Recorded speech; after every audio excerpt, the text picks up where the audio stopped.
Salut les Beauty Books, c'est Marie et bienvenue sur ma chaîne.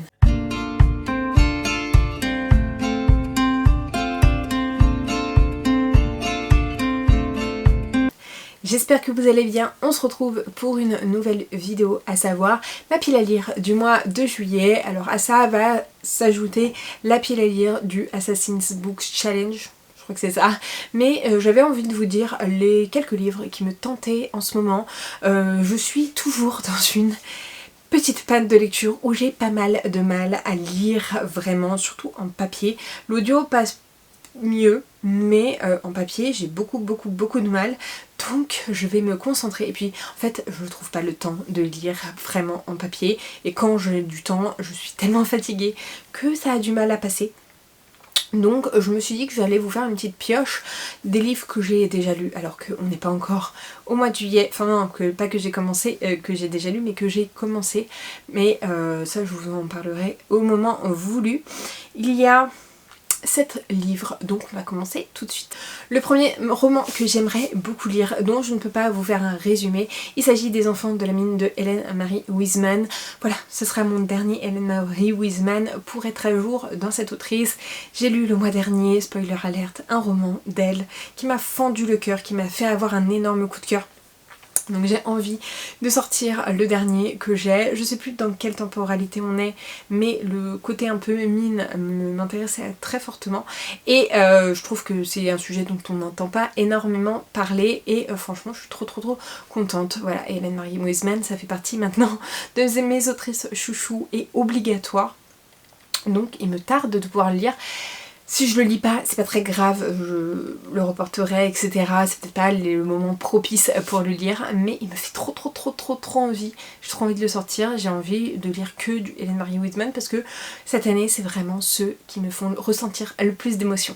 Un petit thriller que je vais mettre en audio pour faire un break entre deux gros pavés. Il s'agit de La nuit n'est jamais complète de Nico Takian. Je l'ai mis dans des piles à lire récemment de challenge. Et là c'est Nico Takian justement que j'avais rencontré au mois de novembre dans un salon qui me l'a conseillé. On est sur un huis clos dans le désert, donc l'été est parfait. Et donc voilà, très désertique. De toute façon la couverture est très désertique. Donc le mois de juillet est propice, puisque dans tous les cas je vais l'écouter en audio, donc je veux pas me le mettre au mois d'août parce qu'il va passer à la trappe. C'est un court roman, on est un peu sur une enquête, une disparition, pas forcément des flics, mais avec une seule et même famille ou les mêmes personnes un peu en huis clos, etc.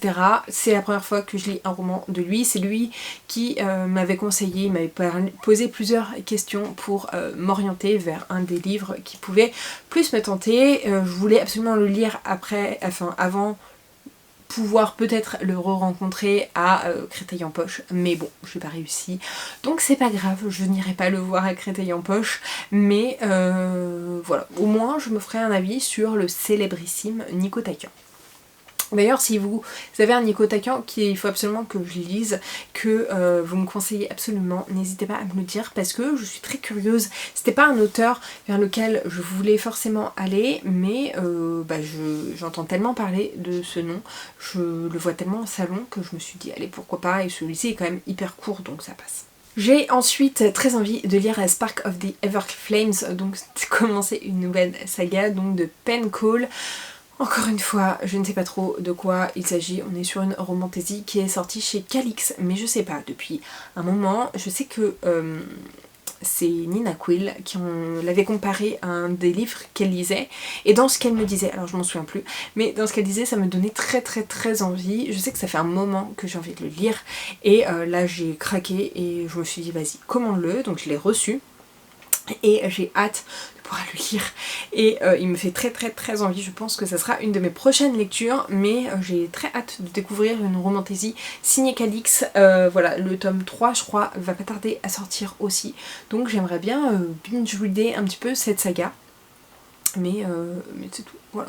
Nous avons ensuite Keeping 13 de Chloé Walsh que j'aimerais beaucoup lire. On est sur une romance adulte, young adulte, enfin adulte, parce que les sujets traités là-dedans sont très durs, donc c'est le tome 2 de Binding 13. Moi j'ai déjà lu le premier tome le mois dernier. Et donc j'ai pas envie de faire trop traîner le tome 2, c'est par duologie à chaque fois, donc là ça va clore un peu l'arc avec Johnny et... je sais plus comment elle s'appelle. C'est une catastrophe les noms dans les livres, vraiment, j'ai beaucoup de mal. Mais ouais, j'avais beaucoup aimé, on est sur une romance entre deux adolescents assez jeunes quand même, parce que la jeune femme a 16 ans je crois et lui a 17-18 ans, donc c'est quand même hyper jeune. J'avais un petit peu peur que ce soit un peu trop cucu etc, mais on parle de sujets très graves, de sujets très douloureux, on parle de violence faites dans une famille, de violence faites dans un couple, de blessures aussi et de sport de haute compétition, bref. Et voilà, j'ai beaucoup aimé ce premier tome, ça n'a pas été un énorme coup de cœur. Vous savez que j'ai beaucoup de mal à verser mes larmes, en plus je l'ai écouté en audio, donc ça m'a pas ému au point de me faire chialer tout mon corps, mais je comprends ceux qui ont été en PLS. Et voilà, j'ai très envie de découvrir la suite, de retrouver mes personnages. Là, c'est une vague blague, puisque j'aimerais beaucoup lire The Jeniki de Bethany Atazadeh. Je me dis que si vraiment je le mets à chaque fois dans mes piles à lire, à un moment donné il va sortir. La seule raison pour laquelle il ne sort pas, c'est qu'il est en anglais, vraiment je pense que, et que je ne suis pas sûre de me souvenir de la suite. Mais en fait j'ai très envie de le commencer pour savoir si je le continue ou si je l'abandonne, parce que ça fait beaucoup trop longtemps qu'il est dans ma pile à lire. On est sur une réécriture de contes, un tome 2, le premier tome était sur une réécriture d'Aladin et là on est sur La Petite Sirène, donc il faudrait vraiment que je le lise parce qu'en plus il me fait très envie. J'ai commencé, donc voilà le livre que j'ai déjà commencé, j'avais besoin d'une romance et donc je me suis mis Amber Falls de Alicia Garnier. Je ne l'ai pas dans ma pile à lire mais je l'avais en e-book et franchement on est sur une romance small town avec un concours de pâtisserie où voilà on a deux personnes qui Tate et Julie, voilà, et Julie, et vraiment dans un tout petit village à la Gilmore Girls, et Tate et Julie étaient très amis quand ils étaient gamins, et là ils sont complètement ennemis, même des rivaux, ils ne peuvent plus se saquer. La famille de Julie est très un peu perchée, un peu dans le spiritisme etc, alors que la famille de Tate est très c'est le pasteur, c'est le père, c'est le pasteur. Donc voilà, un peu deux salles, deux ambiances, et pour l'instant j'aime beaucoup. Voilà, vraiment c'est une petite lecture doudou que j'ai envie de faire traîner un petit peu, qui me fait du bien, qui me fait pas trop réfléchir. Et voilà, c'est la première fois que je lis du Alicia Garnier, et puis franchement ça se passe plutôt pas mal. J'aimerais également lire une sortie de ce mois-ci qui est La complainte du roi poète de Isabelle Lozac.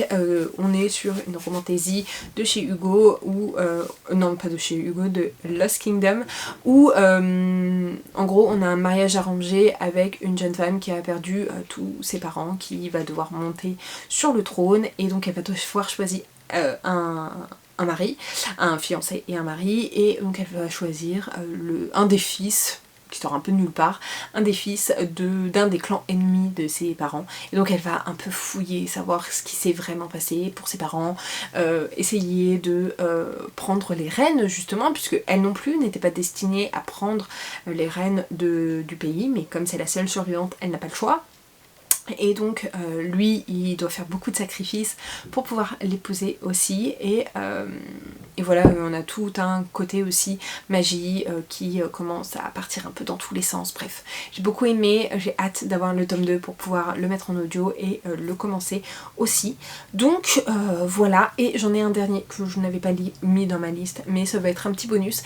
Il s'agit de Powerful de Lauren Roberts. J'ai lu Powerless le mois dernier que j'ai adoré, vraiment j'ai trop aimé, et en attendant Reckless je vais me mettre la petite nouvelle, donc je pense pas que je l'achèterai en papier parce que franchement le prix pour le tout petit roman que c'est, ça me fait un petit peu mal au cœur. En plus Ils sont pas du tout de la même taille, bref, ça n'a ni queue ni tête. Mais j'ai très envie de connaître l'histoire de l'ami de Peggy.